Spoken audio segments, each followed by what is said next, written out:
bertemu di kelas studi Quran kali.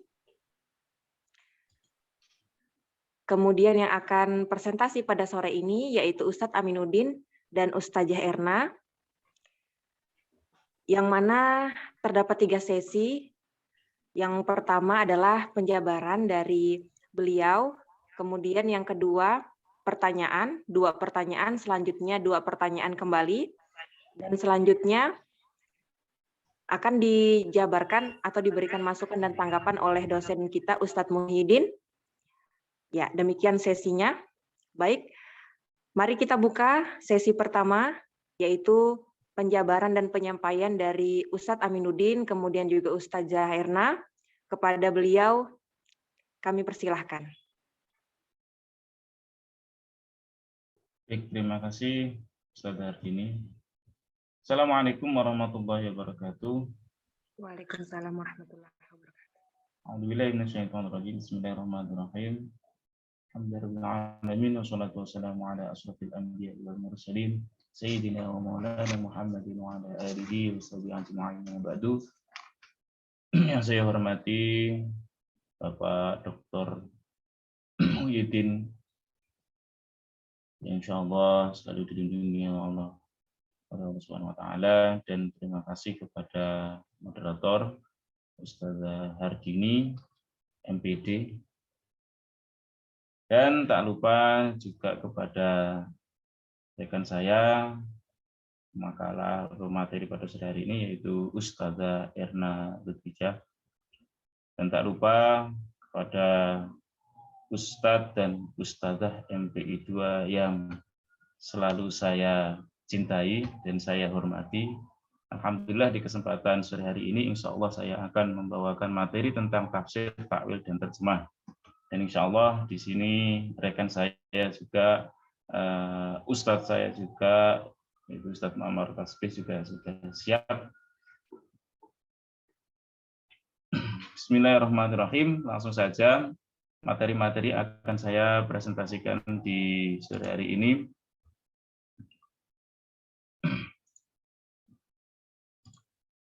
Jadi materi yang saya akan presentasikan yaitu tentang tafsir, takwil, dan terjemah.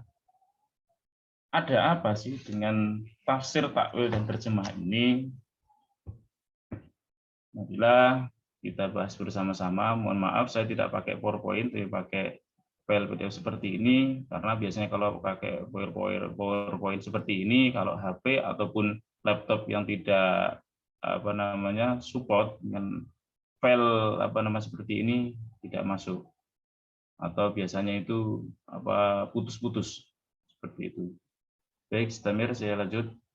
Abstraknya di sini saya bahas sedikit. Takwil, tafsir, dan terjemah merupakan disiplin ilmu yang menjelaskan tentang kandungan Al-Quran. Takwil lebih menitik beratkan pada penjelasan kandungan makna Al-Quran, sementara tafsir lebih memfokuskan pada penjelasan lafalnya, dan terjemah memindahkan kata-kata dari suatu bahasa yang sinonim dengan bahasa yang lain. Dari segi sejarah, penafsiran Al-Quran secara menyeluruh baru dilakukan pada awal abad ke-4. Setelah itu muncul tafsir-tafsir lain dengan berbagai pendekatan disiplin ilmu. Namun belakangan ini muncul pendapat dari beberapa ilmuwan Muslim yang mengusulkan perlunya penafsiran Al-Quran dengan pendekatan baru. Salah satu ilmu itu adalah Abdullah Said.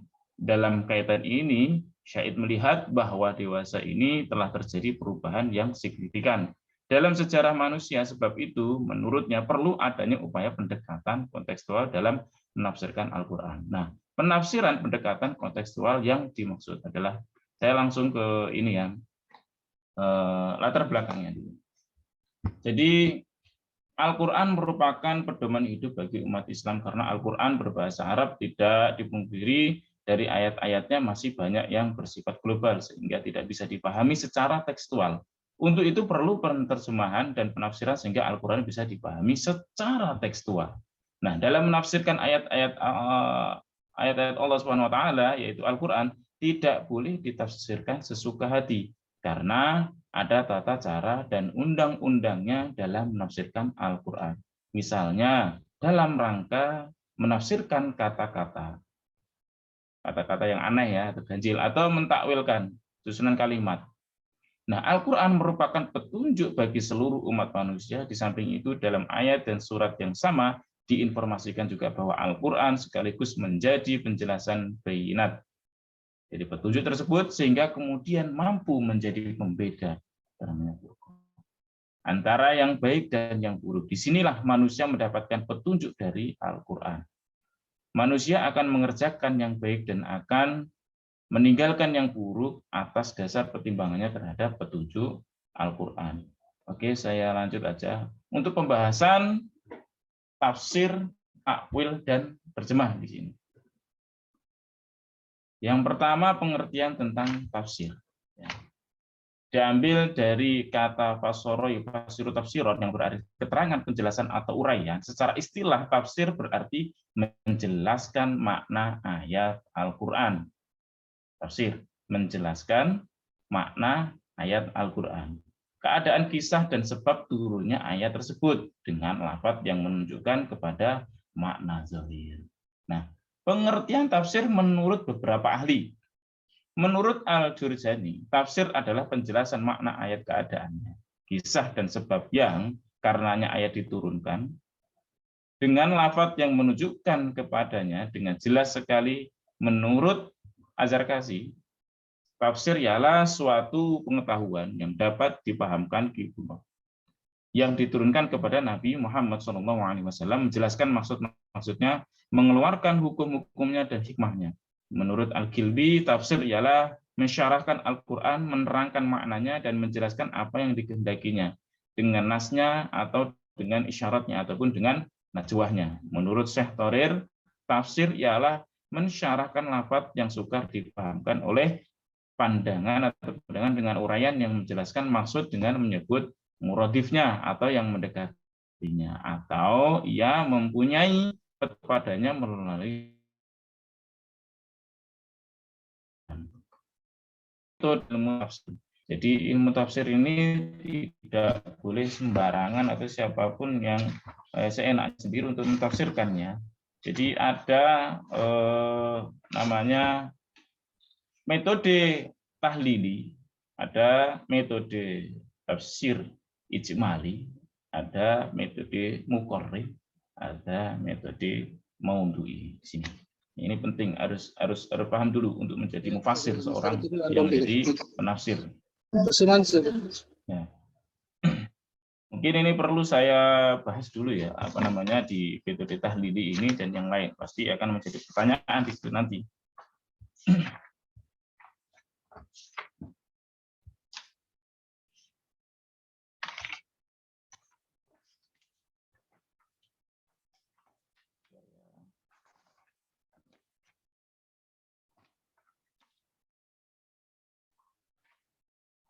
Metode tahlili yaitu metode penafsiran Al-Quran yang dilakukan dengan cara menjelaskan ayat Al-Quran dalam berbagai aspek, serta menjelaskan maksud yang terkandung di dalamnya, sehingga kegiatan mufassir hanya menjelaskan per ayat surat per surat.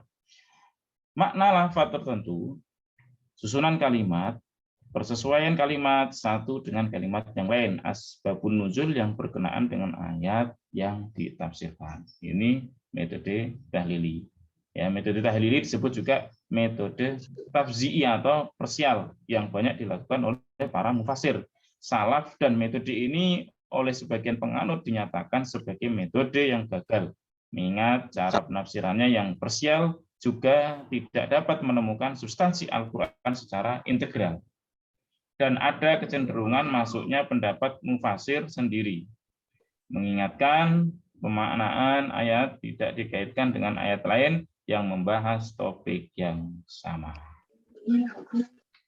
Jadi hampir semua penafsiran Al-Quran menggunakan tafsir tahlili, mengingat tafsir ini tidak banyak melibatkan aspek-aspek lain yang berkaitan dengan penafsirkan, bahwa praktisi dilakukan di antara modal tafsir tahlili.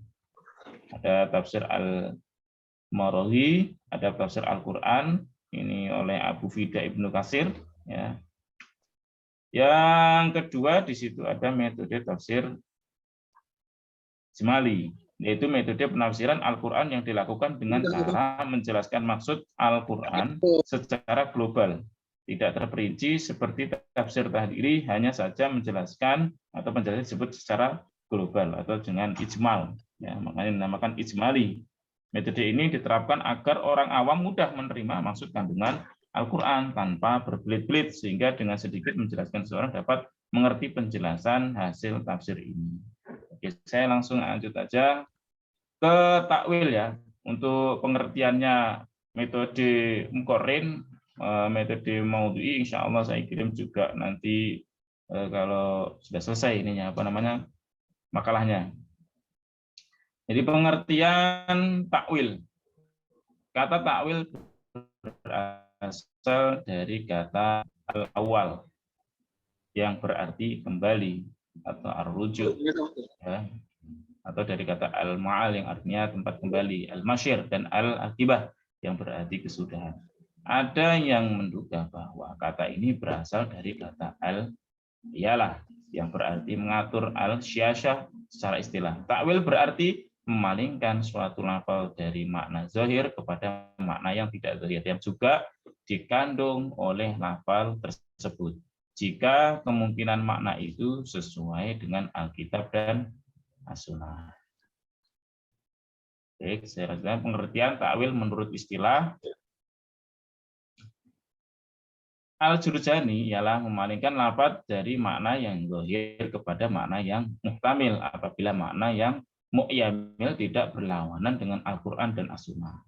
Menurut Imam Al-Ghazali dalam kitab Mustasfa, sesungguhnya takwil itu adalah ungkapan tentang pengembalian makna dari lafaz yang bersifat probabilitas yang didukung oleh dalil dan menjadikan arti yang lebih kuat dari makna ditujukan oleh lafaz zahir. Oke, saya lanjut aja. Macam-macam takwil. Ini takwil ya, apa namanya? Takwil yang jauh dari pemahaman, yakni takwil yang dalam penetapannya tidak mempunyai dalil yang rendah sekalipun. Takwil yang mempunyai relasi paling tidak memenuhi standar makna terendah secara diduga sebagai makna yang benar. Syarat-syarat dan kaidah dalam pentakwilan. Ketika seseorang muawil ataupun mufasir berhadapan dengan ayat yang bermaknanya memerlukan pemahaman khusus dan lengkap, maka ia dibolehkan mentakwilkan ayat jika tafsir dianggap belum mampu dipakai secara sempurna. Namun tidak semua ayat dapat ditawilkan. Karena apa? Karena dalam takwil harus memperhatikan syarat serta kaidah yang berlaku di dalamnya. Jika memenuhi syarat, maka berlakulah takwil. Namun jika ternyata syaratnya tidak terpenuhi, maka mengalihkan lafaz kepada suatu makna tidak boleh dilakukan karena bertentangan dengan maksud ayat itu sendiri.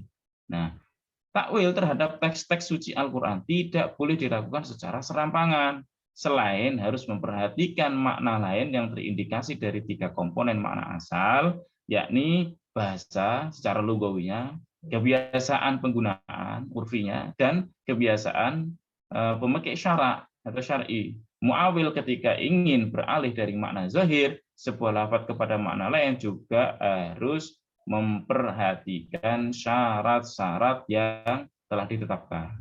Nah, syarat yang paling penting adalah makna atau lafaz muawwal ya adalah termasuk makna yang memang dikandung oleh lafaz itu sendiri dan ditunjukkan dengan satu dilalahnya. Ya, baik secara verbal, mantuk maupun konseptual, mafhum, dan dalam waktu yang sama harus sesuai dengan makna asal, peletakan bahasa, kebiasaan, dan syaratnya. Nah, dalam masalah aturan dan syarat-syarat sahnya takwil, para ulama telah meletakkan kaidah-kaidah takwil selain yang disebutkan di atas. Di antaranya sebagai berikut. Jadi, lafaz yang ingin ditakwil adalah lafaz ambigu, ya, dan bisa ditakwil. Oleh karena itu, lafaz mufasyar dan lafaz muhkam tidak bisa ditakwil karena keduanya telah memiliki makna yang jelas. Ya, lafaz adalah lafaz umum yang dapat dikhususkan ditaksis atau lafaz mutlak yang dapat diberi batasan takyid atau lafaz bermakna hakiki yang dapat diartikan secara makna metaforis atau disebut majazi dan sebagainya. Maka jika takwil dilakukan pada nas khusus, bukan nas umum, tidak diterima. Itu kaidah-kaidahnya tadi. Takwil mengalihkan lafaz dari makna zahir kepada makna batin. Jadi makna sesungguhnya dari ruhnya, ada ruh di dalam makna itu. Harus berdasarkan pada dalil yang sahih dan dalil makna batin. Harus lebih kuat dan daripada makna zahir itu.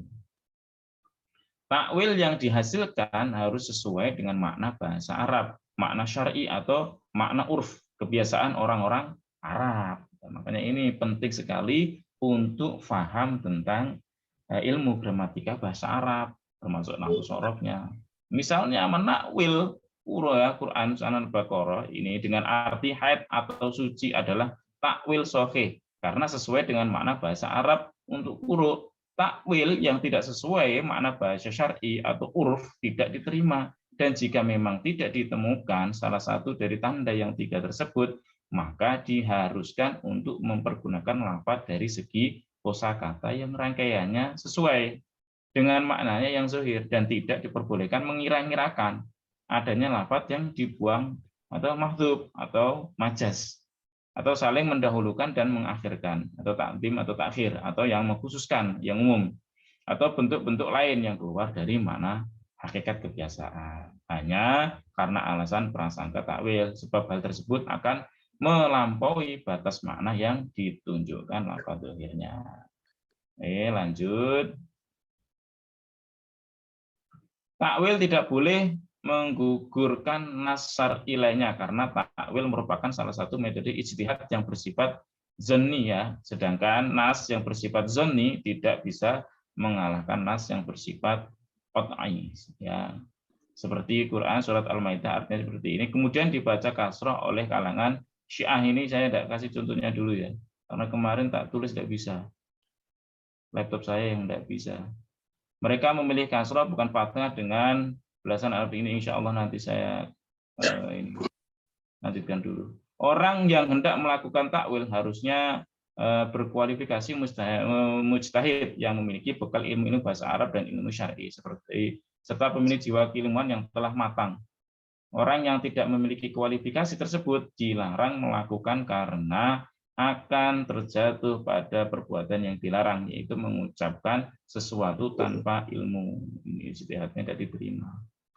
Seperti itu. Oke. Berdasarkan penjelasan tersebut, maka dapat dipahami bahwa takwil adalah metode khusus dalam memahami semantik makna tertentu. Namun takwil memiliki metodologi atau metodologi yang mengikat berupa aturan-aturan baku yang tidak bisa dilanggar secara serampangan. Oleh karenanya, metode yang berlaku pada takwil akan sangat sulit didapatkan jika disamakan dengan metode semantik lainnya. Nah, dalam hal ini hermeneutika yang diidentikan dengan takwil melihat jelaslah perbedaan keduanya. Hasanah historisitas antara keduanya sangat jauh berbeda, di mana takwil lahir sebagai takwin terhadap makna bukan untuk melepaskan makna menjadi liar sehingga melanggar batas-batas qat'iyah dan sub'iyah sebagaimana yang terjadi pada hermeneutika. Untuk terjemah Al-Quran, saya minta teman saya materi Ustazah Erna. Ya, terima kasih. Saya lanjutkan terjemah Al-Quran. Kata terjemah berasal dari bahasa Arab tarjamah yang berarti menafsirkan dan menerangkan dengan bahasa yang lain. Fasara wa syaraha bi lisanin ahar. Kemudian kemasukan tak marbuto menjadi al-tarjamatun yang artinya pemindahan atau penyalinan dari suatu bahasa ke bahasa lain. Pengertian terjemah menurut istilah. Terjemah harfiah memindahkan kata-kata dari suatu bahasa yang sinonim dengan bahasa yang lain yang susunan kata yang diterjemahkan sesuai dengan kata-kata yang menerjemahkan dengan syarat tertib bahasanya.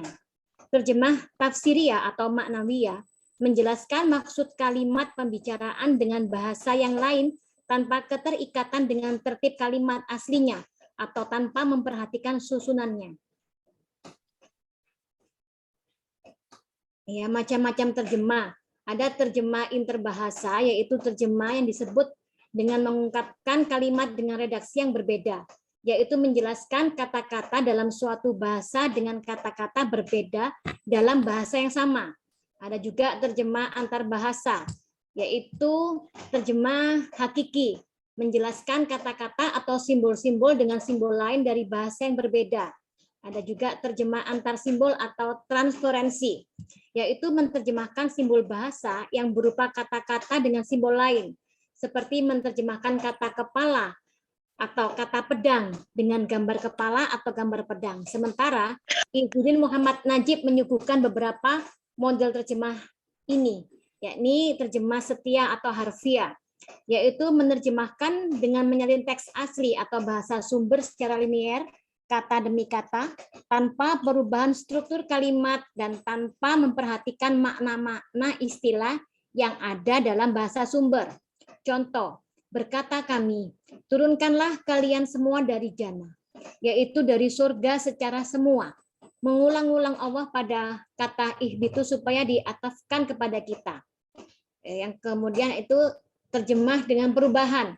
Terjemah model ini sering pula disebut dengan penyaduran. Dalam penerjemahan ini, teks bahasa asal disalin secara kalimat demi kalimat. Contoh Al-Quran Al-Azim adalah simbol agung bagi kaum muslim dalam dunia semi tinggi. Dalam Al-Quran terkandung hikmah zaman dan filsafat wujud. Yang terakhir ada terjemah bebas atau terjemah kreatif. Terjemah ini juga disebut dengan penerjemahan makna tanpa meninggalkan teks harfiah. Dalam terjemah model ini, penerjemah lebih mementingkan isi atau makna teks bahasa sumber, kemudian berusaha menyuguhkan dalam gaya dan suasana bahasa target, baik istilah, estetika, atau bahkan ada upaya pembuangan atau penyempitan, penambahan 1-2 kata atau lebih. Contoh, aku berjalan mondar-mandir di beranda. Surat ini ku genggam dalam tanganku. Itu terjemahan bebasnya. Jadi ada persamaan antara tafsir, takwil, dan terjemah persamaan. Ketiganya menerangkan makna ayat-ayat Al-Quran. Dan ketiganya sebagai sarana untuk memahami Al-Quran. Sedangkan perbedaan antara tafsir, takwil, dan terjemah, yang tafsir adalah menjelaskan makna ayat yang kadang-kadang dengan panjang lebar, lengkap dengan penjelasan hukum-hukum dan hikmah yang dapat diambil dari ayat itu, dan seringkali disertai dengan kesimpulan kandungan ayat-ayat tersebut. Takwil, mengalihkan lafaz-lafaz ayat Al-Quran dari arti yang lahir dan rojih kepada arti lain yang samar dan marjuh. Sedangkan terjemah hanya mengubah kata-kata dari bahasa Arab ke dalam bahasa lain tanpa memberikan penjelasan arti kandungan secara panjang lebar dan tidak menyimpulkan dari isi kandungannya. Itu hubungan antara tafsir, takwil, dan terjemah. Ya. Kitab Ta'rifatnya menyatakan tentang hubungan tafsir dan takwil sebagai berikut. Takwil secara asalnya bermakna kembali, namun secara syara ia bermakna memalingkan. Memalingkan lafaz dari maknanya yang dohir kepada makna yang mungkin terkandung di dalamnya. Apabila makna yang mungkin itu sesuai dengan kitabullah dan sunnah Rasulullah. Contoh seperti pada firman Allah Subhanahu wa taala di Al-Anbiya ayat 95. Dia mengeluarkan yang hidup dari yang mati. Apabila dimaksudkan di situ adalah mengeluarkan burung dari telur, maka itulah tafsir. Tetapi apabila yang dimaksud di situ adalah mengeluarkan orang yang berilmu dari orang yang bodoh, maka itulah takwil. Dari penjelasan di atas jelaslah bahwa takwil lebih dalam dari tafsir. Dan tafsir itu berdasarkan kepada makna dohir lafaz harfiah ayat-ayat Al-Quran. Nah, fungsi daripada tafsir. Fungsi tafsir alat atau sarana untuk memahami Al-Quran. Pemberdayaan masyarakat agar daerahnya menjadi Qaryah, Thayyibah, dan Baladan Aminan. berguna bagi kaum muslimin untuk melahirkan berbagai penafsiran yang benar dan baik, menghindarkan diri mereka dari kemungkinan terjebak dalam penafsiran-penafsiran yang salah atau buruk, dan bahkan yang susah menyesatkan. Fungsi takwil untuk menerangkan makna dari ayat-ayat Al-Quran, menentukan salah satu arti dari beberapa arti yang memiliki lafaz ayat, dari yang kurang kepada arti yang kurang kuat, karena adanya alasan yang mendorongnya.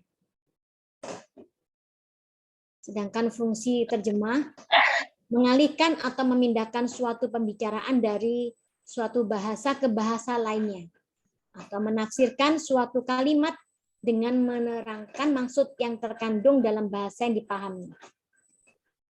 Hikmah mempelajari tafsir, takwil, dan terjemah. Yang pertama, memperjelas makna Al-Quran. Yang kedua, mempermudah memahami isi dan makna Al-Quran. Yang ketiga, lebih teliti mengartikan Al-Quran. Yang keempat, agar dalam mengamalkan Al-Quran tidak asal-asalan.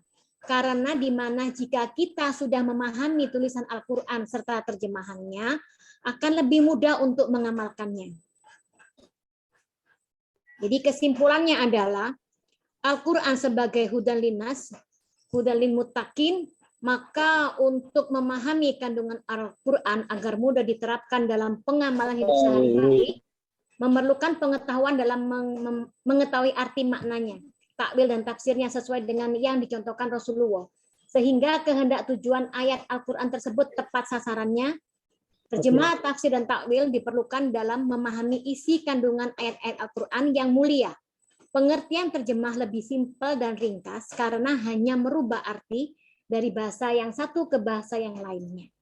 Sedangkan istilah tafsir lebih luas arti dari kata terjemah dan takwil, di mana segala sesuatu yang berhubungan dengan ayat, surat, asbabun nuzul, dan lain sebagainya dibahas dalam tafsir yang bertujuan untuk memberikan pemahaman isi ayat atau surat tersebut, sehingga mengetahui maksud dan kehendak firman-firman Allah Subhanahu wa taala tersebut. Terima kasih atas perhatiannya. Semoga apa yang kami sampaikan memberi kontribusi ilmu yang barokah kepada kita semua. Amin. Kembalikan ke moderator.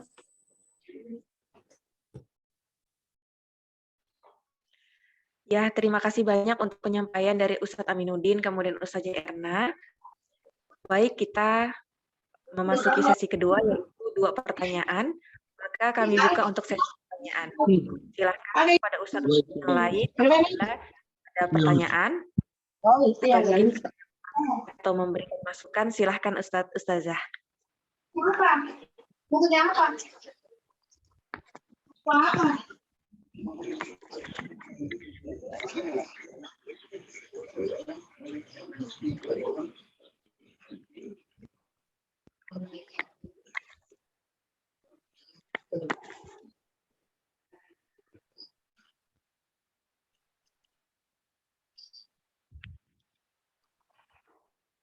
Apakah ada pertanyaan, Ustadz Ustazah? Silahkan.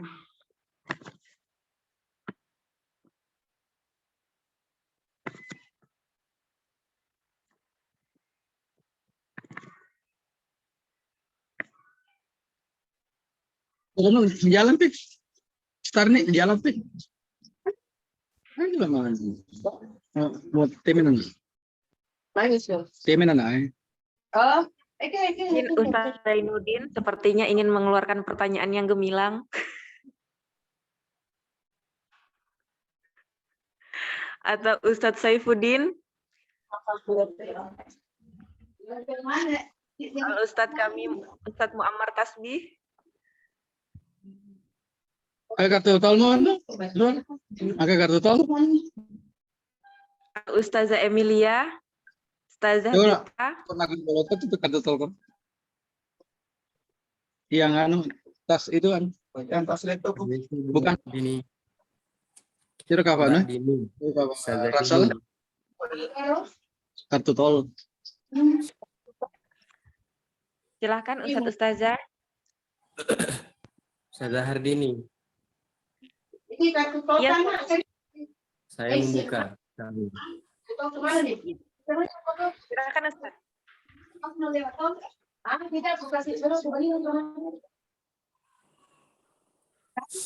Begini, bertanya.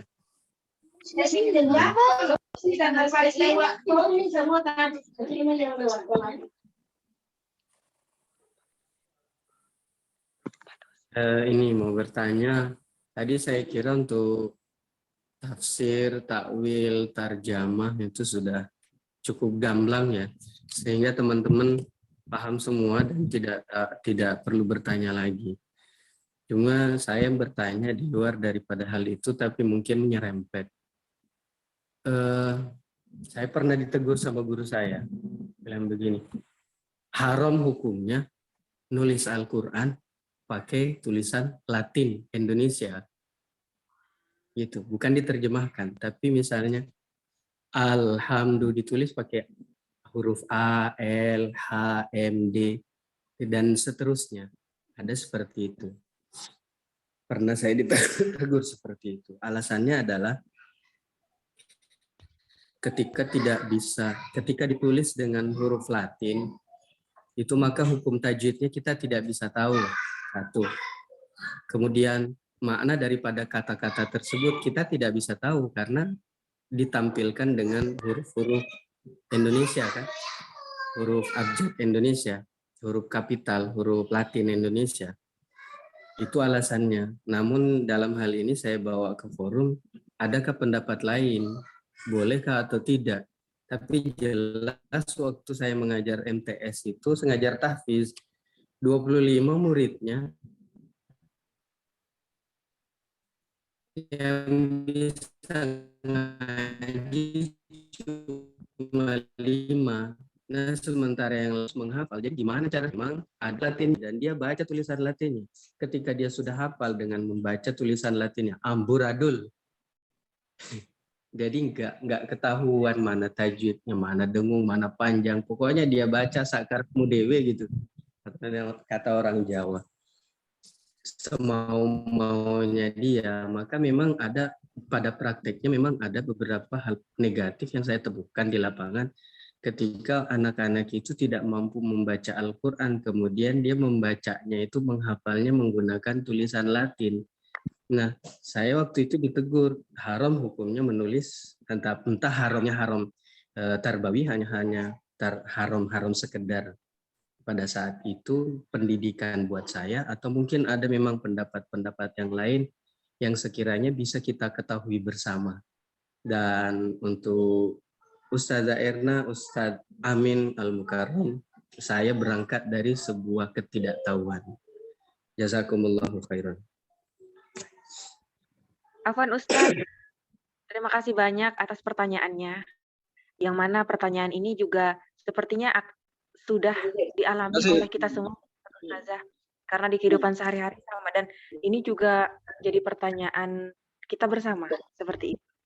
Mungkin Ustadz Aminuddin kemudian Ustazah Erna bisa menjawab pertanyaan dari Ustadz Muammar. Silahkan Ustadz. Oh iya, Anda pernah itu kayak siapa? Oh ya.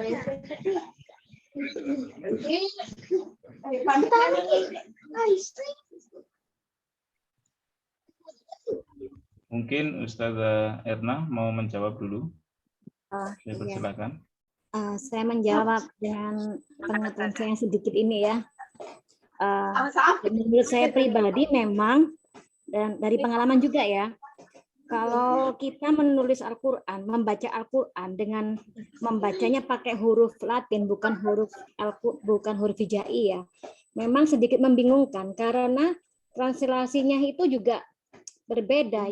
Yang sekarang lagi apa ya, banyak dibahas lah, seperti insya Allah itu kan ada yang menulis INSHA, ada yang menulis INSYA, dan itu banyak diperdebatkan di ini ya, di grup-grup WA. Sementara banyak juga yang awam.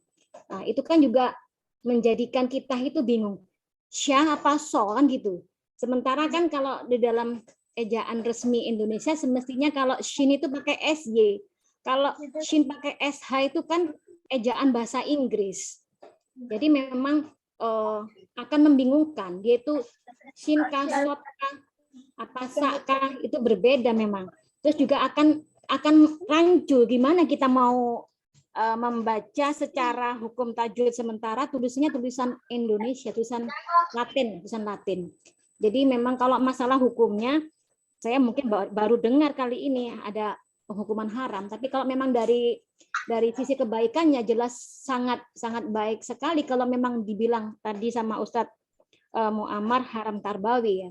Insya Allah begitu. Mungkin Ustadz Aminuddin lebih bisa menjelaskan dengan detail. Terima kasih.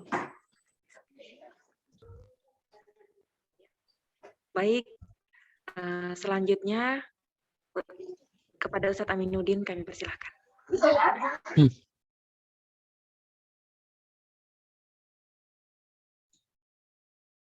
Baik, bismillahirrahmanirrahim. Terima kasih ya Ustadzi Al-Mukarram Muhammad Tasbih atas pertanyaannya.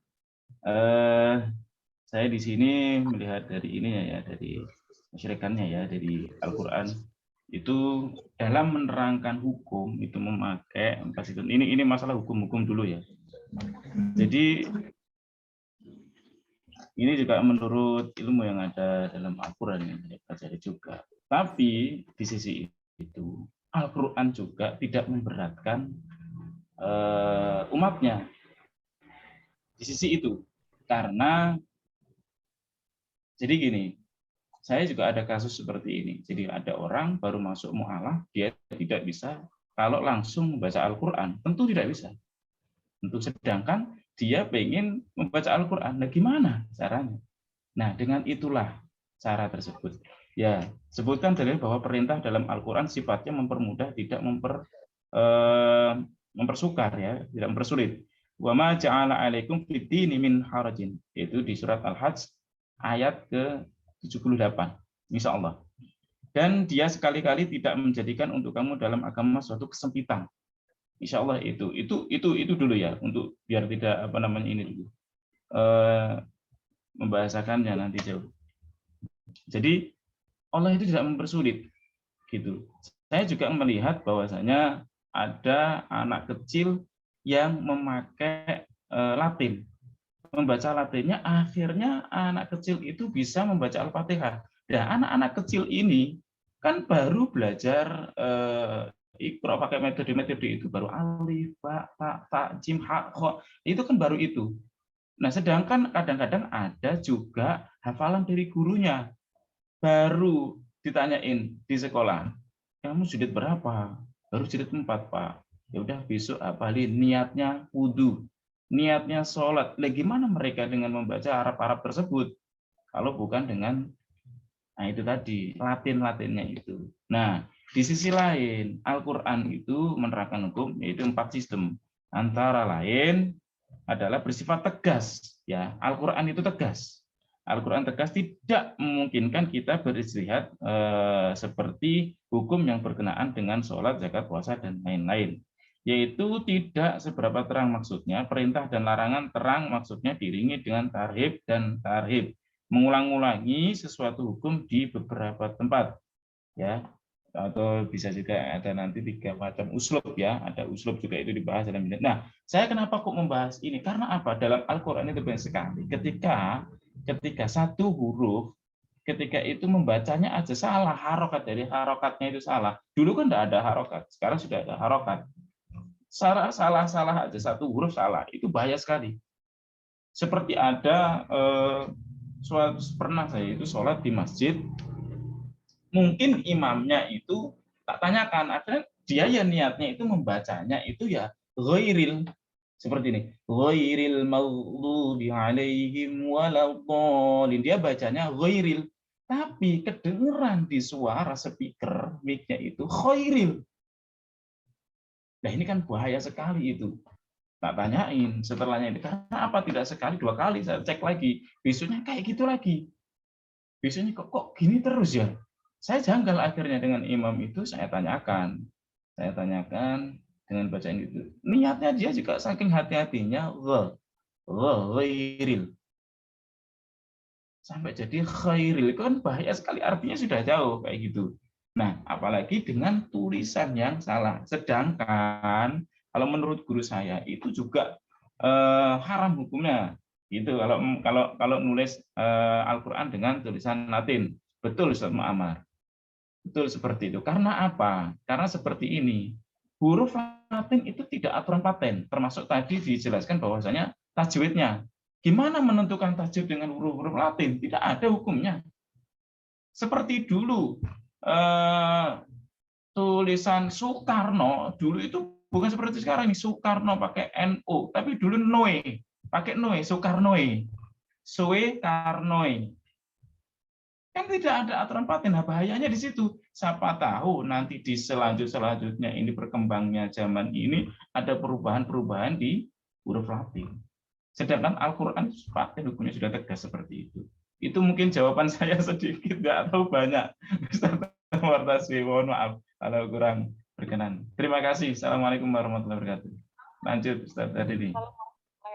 Ustaz. Terima kasih atas jawaban dari Ustazah Erna, kemudian Ustadz Aminuddin. Demikian jawaban yang bisa dijawab oleh beliau berdua. Ustadz Muammar, apakah dirasa jawaban cukup atau masih ada keganjalan?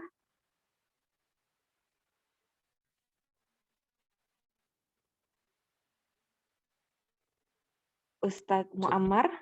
Cukup, saya kira. Cukup, insya Allah. Cukup, Bu. Baik, Ustadz. Sangat masih menunggu jawaban-jawaban yang lain. Baik, Ustadz. Terima kasih. Baik, kami buka untuk sesi pertanyaan berikutnya. Silakan kepada Ustadz Ustazah yang ingin bertanya, silakan.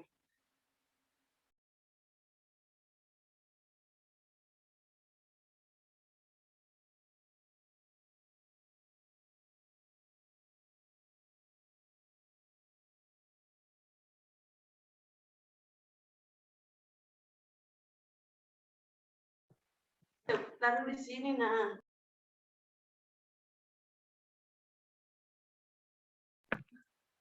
Silakan kepada Ustadz dan Ustazah. Izin Ustazah Hardini mau bertanya. Ya, baik, Ustadz. Terima kasih Ustazah Hardini atas kesempatannya dan terima kasih kepada pemakalah yang sudah menyampaikan materi perkuliahan kita pada hari ini dengan sangat jelas ya. Tapi memang perlu sedikit yang ingin saya dengarkan dari pemakalah kita pada hari ini berkaitan dengan terjemah, tafsir, dan takwil Al-Quran untuk memahami Al-Quran. Yang sama-sama kita ketahui, terjemah, tafsir, dan takwil itu sudah ada dari zaman dahulu ya, dari zaman ulama-ulama kita yang sudah mumpuni di bidangnya, seperti orang-orang yang ahli lah di bidang Al-Quran. Mereka mengeluarkan keilmuan itu untuk memahami Al-Quran, dan itu juga sangat berguna bagi kita di zaman sekarang. Dan berkaitan dengan hal itu, yang ingin saya tanyakan, apakah tarjim, tafsir, dan takwil itu bisa berubah seiringnya zaman untuk di zaman sekarang? Karena yang kita ketahui Al-Quran itu adalah kitab yang memang sepanjang masa lah ya. Artinya di dalam Al-Quran itu berlaku untuk sepanjang masa. Dan kita di zaman sekarang ini untuk sementara ini saya belum menemukan. Mungkin dari pemakalah atau teman-teman mungkin ada yang menemukan. Apakah ada tafsiran dalam bentuk baru atau terjemah dalam bentuk baru yang terlepas dari yang ada sebelumnya? Mungkin seperti itu. Karena kita perlu penjelasan untuk kita yang ada di zaman sekarang ini, seperti itu. Apakah ada perubahan atau tetap menggunakan hasil dari ulama-ulama kita yang sebelumnya? Mungkin itu saja Ustadz Aminuddin dan Ustazah Erna Lutfia. Saya kembalikan ke moderator. Baik. Terima kasih pertanyaan gemilangnya Ustadz Saifuddin, yang mana di sini mungkin pertanyaan beliau mengenai tekstual, konseptualnya, maupun kontekstualnya dari terjemahan tersebut. kami beri waktu untuk memberikan jawaban kepada Ustadz Aminuddin ataupun Ustazah Erna. Silahkan.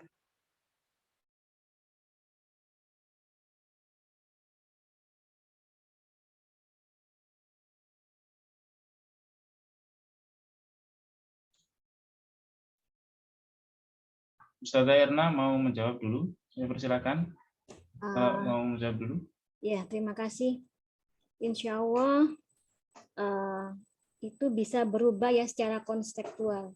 Tapi secara tekstual kan memang tidak bisa ya. Karena memang Al-Quran itu akan berlaku sepanjang zaman. Maka ada yang namanya ijtihad ulama ya. Jadi insya Allah bisa. Itu sih pendapat saya. Aminuddin mungkin menambahkan lebih detail lagi.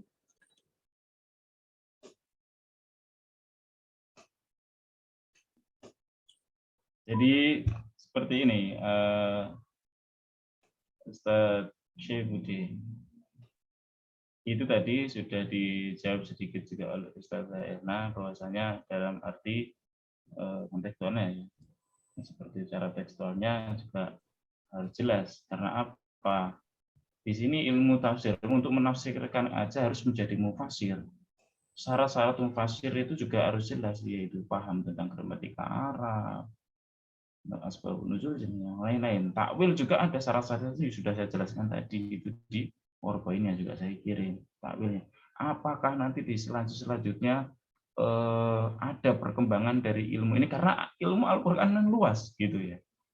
Ilmu Al-Qur'an ini luas sekali, tidak ada habisnya pokoknya. Dari kecil ya, dari kecil saya itu sampai sekarang gitu masih belajar Al-Qur'an dan masih menikmati gitu. Tidak ada habisnya, banyak sekali. Dan termasuk kemarin saya itu dapat dari kiai saya itu tentang tadabbur Al-Qur'an. Nah ini baru lagi saya tadabbur Al-Qur'an gitu kan. Ini ilmu seperti ini seperti apa gitu. Jadi tadabbur Al-Qur'an itu seperti ini. Misalkan Ustadz Zainuddin ini untuk diri sendiri ya, untuk pemahaman dirinya sendiri, tidak untuk orang lain dan untuk tidak dipublikasikan. Misalkan Ustadz Zainuddin ini punya bacaan seperti ini, misalkan senang dengan ayat Al-Qur'an Fatihah gitu. Nah, ayat Fatihah ini mempunyai arti di situ di iyyaka na'budu wa iyyaka nasta'in. Nah, ketika baca iyyaka na'budu wa iyyaka nasta'in ini Ustadz Syaifuddin ini mentadaburinya. Saya itu pengen punya kentek apa itu dibacakan di situ, di kenteknya situ, di hati, bacaan hati di situ, punya keinginan di hati, entah itu mau nikah lagi atau mau menambah adik lagi, di situ di iyyaka na'budu wa iyyaka nasta'in, di situ mentadaburi seperti itu. Itu tidak apa-apa. Tapi untuk dirinya sendiri itu kata guru saya baca seperti itu. Kok bisa gitu, kok boleh gitu. Tapi tidak boleh untuk orang lain ini. Tadabbur Al-Qur'an ya, tadabbur Al-Qur'an.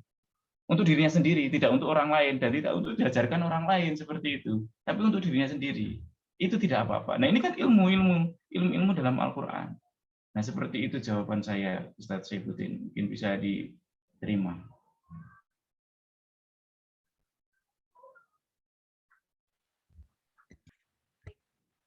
Demikian jawaban dari Ustazah Erna kemudian Ustazah Aminuddin. Untuk Ustadz Syaifuddin, apakah masih dirasa ada yang mengganjal Ustadz? Atau mungkin Ustadz-Ustazah yang lain ingin memberikan masukan? Baik, saya tanggapin dulu ya Ustazah Hardini. Oke, terima kasih Ustadz Aminuddin dan Ustazah Erna atas jawabannya itu sedikit sudah menjelaskan kepada saya lah. Artinya memang untuk takwil, tarjim, dan tafsirnya itu akan berkembang ya seiring zamannya tadi. Oke, untuk itu cukup dulu Ustazah Hardini. Terima kasih. Baik, kita buka untuk sesi ketiga, yaitu 2 pertanyaan lagi. Ya, silakan kepada Ustadz dan Ustazah yang ingin bertanya.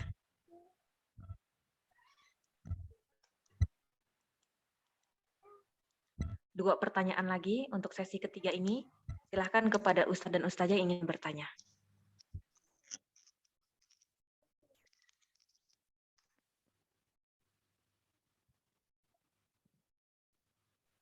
Mungkin kita tunggu dalam waktu 1 menit lagi Apabila tidak ada, maka kita masuk ke sesi keempat. Atau mungkin kalau tidak paham diulang lagi untuk pembahasan dari awal lagi. Tapi insya Allah kalau sudah paham kita itu aja. Ustaz tadi ini serahkan ke Dr. Muhyiddin kalau. Saya mau ikut nanya lagi Ustaz. Bu Ustazah. Baik Ustaz, silahkan. Begini Ustaz, tadi disinggung masalah tadabbur Al-Quran.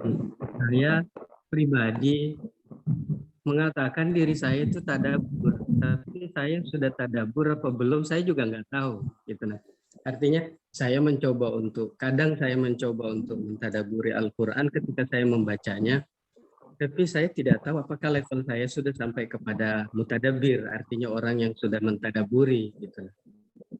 Seperti kalau Ramadan itu saya selang kali baca, pasti di dalam Ramadan ketika saya jadi imam itu pasti kemungkinan besar saya baca itu uhilla lakum lailatas siyamir rafathu ila nisaikum gitu. Suka sekali dengan ayat itu sambil mengingatkan orang-orang bahwa kalau malam itu halal sebenarnya gitu kan. Ya kalau mau dilanjutkan mungkin kita antum-antum lebih paham dengan hal ini. Yang saya mau tanyakan adalah kedudukan tadabbur ini kan tadi disinggung juga. Kedudukan tadabbur ini di antara apa yang sudah dijelaskan, yaitu tarjamah, kemudian tadi takwil, kemudian tafsir. Kedudukan tadabbur di antara tiga ilmu ini itu letaknya di mana? Apakah ketika saya mencoba untuk mentadabburi harus pernah belajar tafsir? Apakah ketika saya ingin mentadabburi Al-Quran itu saya harus punya dasar bahasa Arab? Baru bisa mendalami. Kalau pengetahuan saya tadabbur itu kan mendalami sesuka kita ya. Tapi untuk pribadi seperti Ustaz Amin sampaikan tadi.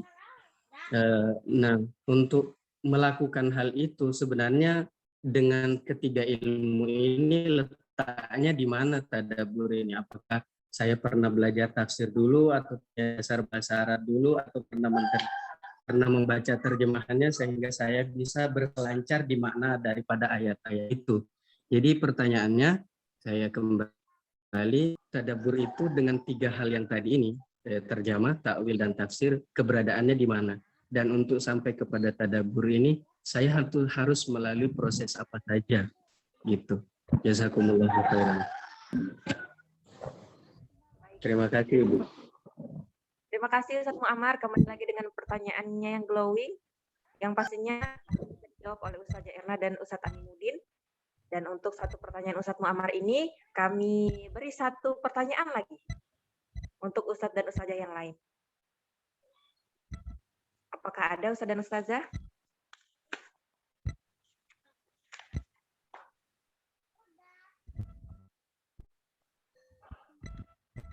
Baik, jika tidak ada, maka pertanyaan dari Ustadz Muammar akan langsung dijawab oleh beliau. Kepada Ustadz Aminuddin dan Ustazah Irna, kami persilahkan. Baik, terima kasih pertanyaannya Ustadz Muhammad Kasbi yang insya Allah tadi pertanyaannya glowing, mungkin dikasih MS Glow mungkin ya, ataupun skincare saya tidak tahu ini. Jadi gini, di situ waktu itu membicarakan itu ada teman-teman saya yang di situ yaitu musawirin ataupun mualimi. Tentunya dengan pembahasan itu saya menyimpulkan harus paham untuk dirinya sendiri ya, paham artinya gini, setidaknya itu bisa membaca atau membaca terjemahannya lah, bisa membaca terjemahannya untuk tadabbur ini. Itu sederhananya seperti itu. Misalkan ada kan sekarang banyak Al-Quran terjemahan, terus di situ ada artinya ya, terjemahannya di situ serendahnya seperti itulah, maksudnya sederhananya untuk apa namanya prosesnya. Nah, kedudukannya tadabbur ya tentu jauh sama namanya tafsir, takwil dan terjemah itu tadi, paling belakangan ini paling belakangan untuk kedudukannya. Ya Ya harus kalau ingin mendalami atau tadabbur Al-Qur'an secara kita keilmuan, ya harus memahami tentang tafsir. Wong tafsir itu harus juga belajar tentang bahasa Arab dan undang-undangnya, dan bahasa Arab itu ada undang-undangnya. Ya, harus ada undang-undangnya, enggak boleh sembarang bisa bahasa Arab. Sekarang kan pakai hiwar, pakai bayan, itu banyak yang hafal-hafal kayak gitu tapi tidak paham tentang undang-undangnya. Ilmu ma'ani, bayan, dan ilmu badi, ada ilmu usul fikih, ilmu kalam. Ini ya, ilmu qiraat, ilmu hadis dan mustalahnya, ilmu tentang riwayat umat manusia yang telah ilmu riwayat-riwayatnya, ada ilmu asbabun nuzul, dan semua itu harus dipahami. Cara mentakwilkannya itu gimana, harus sesuai dengan ilmu tadi yang kita bahas. Seperti itu dari kedudukannya Ustadz Muhammad Tasbih. Kalau sederhananya ngerti bisa baca terjemahan mungkin dari Kemenak atau dari mana itu ya, terus mentadaburi untuk diri sendiri ya tidak apa-apa, seperti itu. Itu sederhananya. Terima kasih.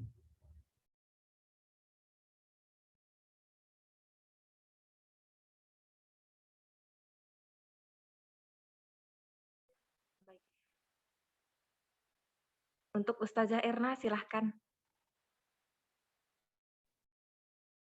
Karena tadi yang ini ya, yang beropini Ustadz Aminuddin, saya belum berani untuk ikut memberikan ini apa namanya komentar, karena ya memang masih baru, karena yang setahu saya itu tadabbur alam itu. Jadi untuk tadabbur yang tadi disebutkan hal baru buat saya. Baik, Ustazah. Ya, demikian Ustadz Muammar, apakah masih ada yang mengganjal atau dirasa cukup? Atau saya kira cukup, cuma hormat kami kepada Ustazah Erna, tadabbur ini sebenarnya ada di dalam Al-Quran ya. Afala yatadabbaruna al-Quran am ala qulubi am, apa gitu, afala yatadabbur, tidakkah mereka itu mentadabburi Al-Quran. Jadi sebenarnya sudah lama dan lebih bebas dibandingkan itu. Cuma tadi mau nanya sama beliau tentang keberadaan, dan saya kira cukup. Iya. Saya khawatir salah Ustadz menerangkannya, karena yang bertanya saya rasa lebih pintar daripada saya. Khawatir kepleset saya. Jadi tidak berani komentar tentang tadabbur tadi. Terima kasih. Terima kasih Ustazah Erna dan Ustadz Aminuddin. Baik, tadi sedikit ini, karena Ustadz Aminuddin tadi mengatakan glowing itu adalah MS Glow, tapi seperti yang kita ketahui skincare sekarang banyak ya Ustadz, bukan hanya MS Glow, yang mana di sini ada Adoralis Skincare. Ini banyak banget, ini mengandung bidara, kemudian ada mengandung bidara, madu, dan kandungan habatus sauda, kandungan alami yang Islam, yang endorse nih. Tapi membuat kulit kencang dan terawat seperti itu. Yang mana kalau di Zoom enak dipandang seperti itu. Kemudian apakah Ustadz promosi ada yang ingin disampaikan sebelum kita akhiri diskusi atau penyampaian pada sore hari ini? Insya Allah cukup dari saya. Terima kasih kepada Ustadz dan Ustazah yang lain atas pertanyaannya, atas sudah mendengarkan dan menyimak. Kemudian kami moderator dan kami perwakilan dari Ustadz Aminuddin dan Ustazah Erna, mohon maaf apabila dalam penyampaian kami ada salah kata, ada kekurangan, mohon maaf. Yang kemudian diakhiri oleh kami dan nanti akan langsung diambil alih oleh dosen kita. Ya, kami akhiri. Wabillahi taufiq wal hidayah. Assalamualaikum warahmatullahi wabarakatuh. Waalaikumsalam warahmatullahi wabarakatuh. Kami Muhyiddin, kami persilahkan. Assalamualaikum warahmatullahi wabarakatuh. Waalaikumsalam warahmatullahi wabarakatuh.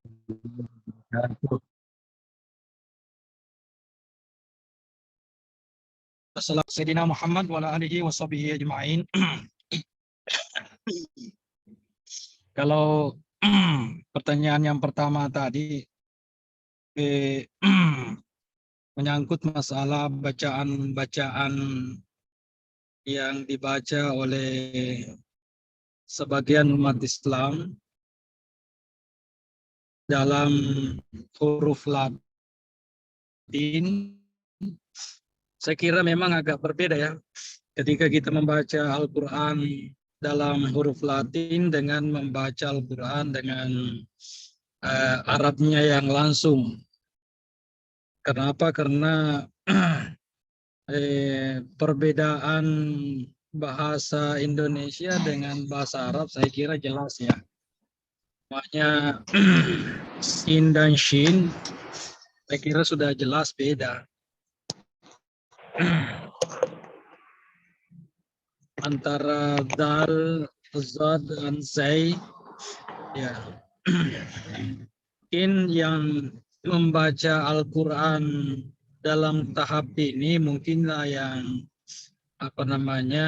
yang pemula, yang belajar Al-Quran, yang tapi yang mau belajar Al-Quran yang sudah matang, saya kira enggak perlulah membaca Latinnya ya. Karena ketika kita memandang tulisan-tulisan Al-Quran, saya kira di situ juga ada pahalanya ya. Di samping dibanding dengan melihat dengan hanya huruf Latin ya, dengan huruf Latin. Tapi itu juga tidak bisa kita pungkiri bahwa memang sekarang kan ada yang disebut dengan transliterasi ya. Transliterasi itulah yang membantu kita untuk membaca huruf-huruf Al-Quran itu dengan huruf-huruf dengan bahasa-bahasa Latin. Cuma nanti transliterasi ini harus kita konsisten, karena kadang-kadang antara satu pedoman transliterasi berbeda dengan pedoman yang lain.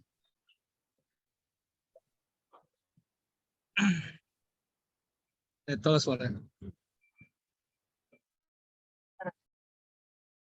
Kiri. Ya, itu transliterasi itu penting ya. Cuma tadi jangan kita biasakan. Menyangkut masalah tadi ada insya Allah, saya lebih cenderung kembali kepada bahasa Al-Quran atau bahasa Arab.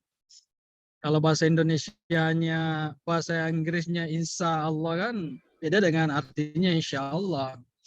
Kalau saya lebih cenderung kembali kepada huruf-huruf Al-Quran. Dengan ya, kembali lagi saya katakan, apakah sin dan shin itu ya tentu disinilah setiap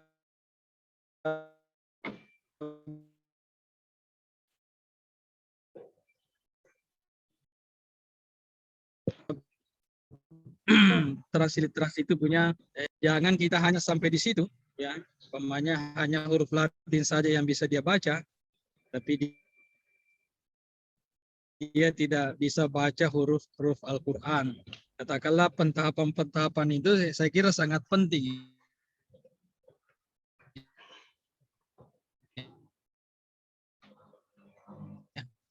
Pentahapan itu mengetahui bacaan Al-Quran. Yang kedua tadi masalah apakah ada terjemahan atau penafsiran pada masa lalu berbeda dengan penafsiran pada sekarang. Sebenarnya memang ada beberapa ya. Ada beberapa penafsiran atau terjemahan yang mungkin diterjemahkan pada masa lalu itu berbeda pada masa sekarang. Contoh yang bisa saya sebutkan itu famay ya'mal mithqala dzarratin khairan yara ya. Mayyamal mithqala dzarratin syarran yara. Kata-kata dzarrah ya, kata-kata zarra itu pada tahun-tahun berapa itu? Tahun-tahun 70-an mungkin ya. Itu diartikan dengan atom, ya. Diartikan dengan atom. Kenapa diartikan dengan atom? Karena benda yang paling kecil pada waktu itu adalah itu yang ditemukan ilmuwan. Benda yang kecil yang ditemukan pada waktu itu adalah itu. Tapi zarra itu berubah maknanya ketika ditemukan lagi benda yang paling kecil pada masa sekarang. Benda yang paling kecil, makanya itu zarra itu bisa berubah. Ketika pada waktu itu ditemukanlah benda yang paling kecil disebut dengan atom, nah sekarang ada yang mengatakan benda yang paling kecil sekarang itu adalah molekul ya. Nah, itu berarti berubah terjemahan ya, berubah terjemahan ayat Al-Qur'an. Apakah ayat Al-Qur'annya berbeda? Enggak. Cuma terjemahannya tadi. Kenapa? Karena ketika masyarakat atau manusia menemukan benda yang paling kecil, pada waktu itu tidak salah kalau diartikan tadi dengan atom umpamanya. Tapi ketika sekarang berubah menjadi molekul umpamanya, maka saya kira penafsiran sekarang juga tidak salah. Jadi benar pada waktu itu juga benar pada waktu sekarang. Sama halnya juga dengan kata-kata alaq, itu dalam Al-Quran ya. Iqra bismi rabbikal ladzi khalaq, khalaqal insana min alaq. Nah, pada beberapa tahun yang lalu kan alaq itu diartikan dengan segumpal darah. Segumpal darah. Nah, ketika kita telusuri kata-kata alaq itu kan diartikan menempel. Menempel, tergantung. Sehingga ahli tafsir modern itu mengatakan bukan segumpal tapi setetes. Setetes darah. Kalau gumpal itu gak banyak kan? Tapi kalau setetes ya.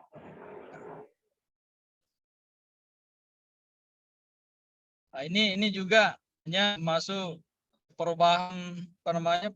Juga ada kalimat itu ya. Ini perbedaan penafsiran antara satu dengan yang lain. Wa qulna lil malaikati isjudu li adama fasajadu illa iblis ya.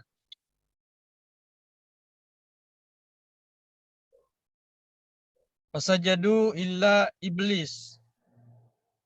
Kata-kata illa itu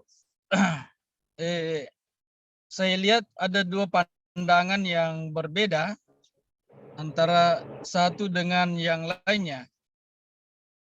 Kata-kata illa itu diartikan dengan, ada ulama tafsir mengartikan dengan kecuali, ada ulama tafsir mengartikan dengan hanya.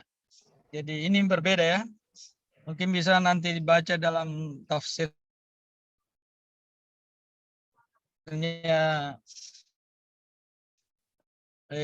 Pak Quraisy Shihab itu.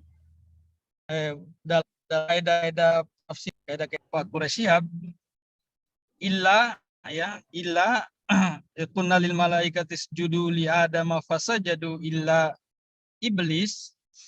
Apa bedanya antara illa kecuali dan illa hanya? Ya, apa bedanya antara illa kecuali dan illa hanya? Kalau diartikan illa kecuali, itu berarti bahwa iblis masuk dalam kategori malaikat.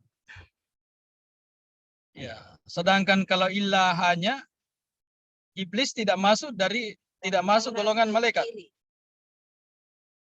Tidak masuk golongan malaikat. Berarti itu perbedaannya. Illa, ya, ada yang mengartikan kecuali dan ada yang mengartikan hanya. Jadi kalau illa kecuali, maka iblis itu termasuk golongan malaikat. Sedangkan iblis diartikan hanya, maka iblis tidak masuk jenis malaikat.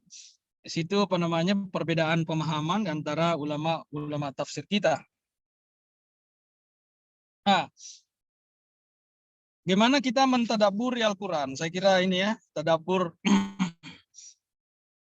ini dabara itu kan berasal dari kata-kata dabara ya. Dabara artinya dabara itu kan di belakang ya. Belakang. Sehingga duburi sholatihi itu bukan ya, dubur itu kan diartikan panta ya, panta. Jangan kita artikan duburi sholat pantanya salah, enggak. Tetapi setelah dubur. Ketika kita memahami kata-kata dubur itu dabara ya, itu berarti bahwa ada akibatnya, ada dampaknya. Itu dubur ya, ada dampaknya. Ketika kita membaca Al-Quran dengan posisi apa saja kita, ya, siapa saja, apakah kita hanya mampu membaca terjemahannya, atau mampu membaca tafsirnya, atau dalam bentuk takwilnya ya, kalau punya dampak terhadap kita, saya kira itu sudah tadabbur namanya. Sudah tadabbur ya. Jadi apapun level kita, dan itu tadabbur, mentadabburi Al-Quran artinya bagaimana Al-Quran itu bisa berdampak pada siapa yang membacanya, siapa yang mempelajarinya. Itu dabbara yudabbiru, tadbir itu kan di belakang, artinya punya dampak, punya punya nilai. Jadi saya melihat di sini bahwa dimanapun level kita, dimanapun posisi kita, kalau punya dampak, punya akibat dalam kepribadian kita, maka itu sudah dianggap mentadabburi Al-Quran. Umpamanya ya, ketika kita membaca Al-Quran dengan baik, ya mendapatkan pahala, umpamanya itu sudah tadabbur namanya. Ya, sudah tadabbur. Kenapa? Karena punya dampak. Bukan saja dampak pahala yang kita peroleh, tapi tentu dampak dalam kehidupan kita. Umpamanya Al-Quran itu bisa memberikan ketenangan jiwa ya, ala bidzikrillah tatmainnul qulub, itu sudah tadabbur namanya. Jadi saya berpendapat di sini bahwa apapun level kita, dimanapun posisi kita, ketika kita membaca Al-Quran, umpamanya hanya dengan membaca Al-Quran tanpa mengetahui artinya, ketika kita membaca Al-Quran mengetahui artinya, atau ketika kita membaca Al-Quran mengetahui penafsirannya, tetapi punya dampak yang positif terhadap kita, itu namanya tadabbur. Tapi sebaliknya, saya kira sebaliknya juga begitu.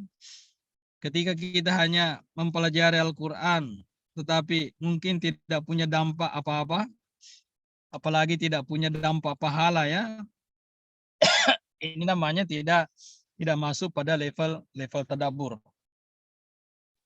Ya, kembali kepada kepada materi kita menyangkut masalah tafsir, tawil, dan terjemah. Saya kira tadi sudah dijelaskan bahwa tafsir tawil ini punya perbedaan, walaupun nanti di dalam aplikasinya tidak lagi dibedakan antara tafsir dan tawil. Ketika kita membaca tafsir-tafsir yang besar, umpamanya tafsir Al-Maraghi, walaupun di dalamnya ada tawil, tapi dikatakan juga tafsir ya. Tapi dalam penerapannya sudah tidak, saya lihat tidak ada lagi perbedaan antara tafsir tawil, walaupun ini hanya pada tingkat definisi. Kalau tafsir itu kita hanya melihat dari tingkat zahirianya, sedangkan tawil bagaimana kita memaknai makna-makna yang zahir kepada makna yang lain. Kalau istilah dalam dalam ilmu usul itu ya, dengan makna hakiki, dan ada yang disebut dengan makna majazi. Makna hakiki inilah yang disebut dengan tafsir, Sedangkan makna majazi itulah yang disebut dengan takwil. Ya, walaupun nanti saya katakan bahwa itu tidak lagi masuk, sehingga rata-rata kita hanya masuk pada wilayah tafsir ya. Sedangkan tentu juga masuk dalam golongan mufassir ya. Tadi sudah jelaskan ya. Tidak semudah itu kita sebagai seorang mufassir menafsirkan Al-Qur'an. Banyak persyaratan-persyaratan. Kalau kita pada level kita mungkin hanya masuk pada level membaca penafsiran para ulama ya. Karena kalau masa sekarang saya kira apapun pendapat kita pasti sudah di apa namanya? Dikeluarkan oleh para ulama-ulama sebelumnya ya, kecuali mungkin dalam perbedaan penemuan teknologi atau ilmu pengetahuan ya. Tetapi apa yang kita umpamanya ungkapkan pada masa-masa sekarang atau mufassir, walaupun penafsiran ini kita tidak batasi ya. Karena kalau dibatasi, karena Al-Qur'ani tafsir itu kan ijtihad ya, tafsir. Al-Quran tidak berubah, tapi penafsiran Al-Quran itulah yang bisa saja berubah ya pada tingkat dan kondisi-kondisi tertentu. Ya, kondisi-kondisi tertentu. Tafsir saya kira banyak sekali ya, sampai sekarang selalu ada penafsiran-penafsiran dengan berbagai macam pendekatan-pendekatan. Apakah pendekatan itu pendekatan hukum, pendekatan sosial, pendekatan pendidikan, ya, pendekatan sosial kemasyarakatan. Saya kira banyak ya, banyak sesuai dengan background ilmu pengetahuan. Bahkan ada tafsir itu kan ada juga mazhabnya ya. Ada mazhab akidah, ada mazhab apa namanya? Ya, mazhab fikih, bahkan ada mazhab dan tasawuf. Di tafsir itu juga berbeda ya. Umpamanya mazhab akidah, maka lahirlah tafsir-tafsiran yang beraliran Ahlussunnah wal Jamaah, beraliran beraliran yang lain ya.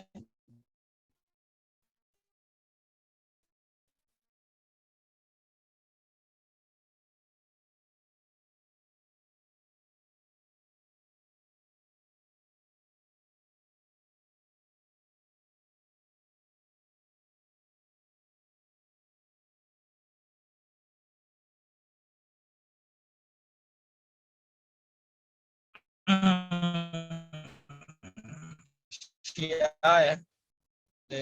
Juga dalam apa namanya mazhab fikihnya, maka lahir juga mazhab alirannya pada perkara. Di selatan ini kan ada tafsir bahasa Bugis ya, ada tafsir bahasa Bugis. Kalau di selatan ini ada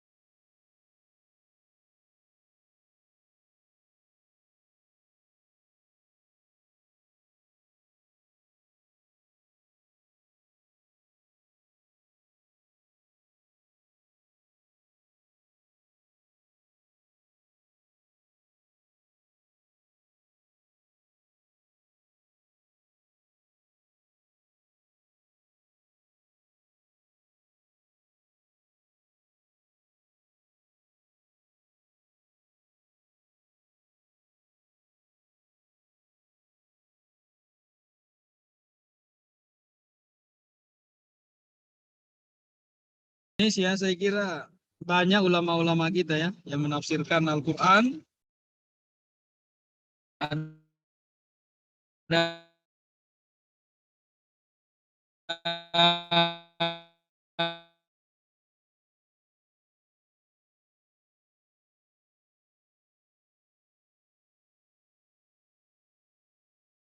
Ada dengan semestinya